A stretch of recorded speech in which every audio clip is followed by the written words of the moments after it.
তাহলে আমাদের এখানে লিখতে হবে যে কৌণিক ভরবেগের সংরক্ষণ সূত্র থেকে পাই, কি থেকে পাই, এদিকে দেখো, কৌণিক কৌণিক ভরবেগ, কৌণিক ভরবেগের সংরক্ষণ সূত্র থেকে পাই, সংরক্ষণ সূত্র থেকে পাই,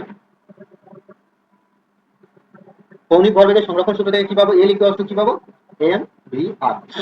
অর্থাৎ এর দ্বারা কি বোঝা যাচ্ছে, ভি প্রপোর্শনাল টু কি হবে, 1/r।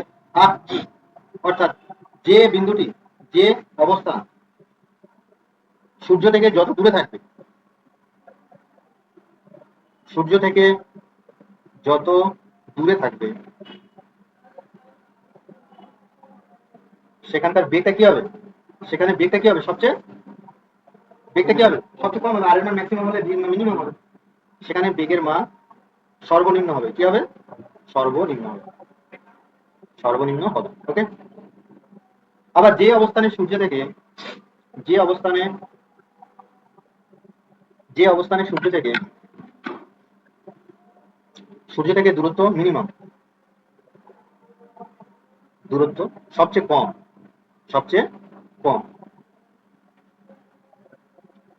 সেখানে কি হবে, সেখানে বেগটা কি হবে, সেখানে বেগ সর্বোচ্চ হবে, সেখানে বেগটা কি হবে, সর্বোচ্চ হবে। ওকে, বুঝলে ব্যাপারটা। তো যদি তাই হয় তাহলে এখানে বলো এ পজিশনে অবশ্যই এখানে কি হবে, আর এটা কি হবে, লেস দেন আর বি, লেস দেন আর সি, ঠিক আছে। তাহলে অবশ্যই কি হবে, ভি এটা কি হবে, greater than V B, greater than V C হবে।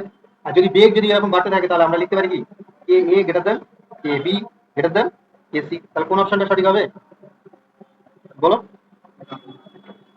কে এ greater than K B greater দেন কে সি, তার মানে বি অপশনটা সঠিক হবে, বি অপশনটা সঠিক হবে।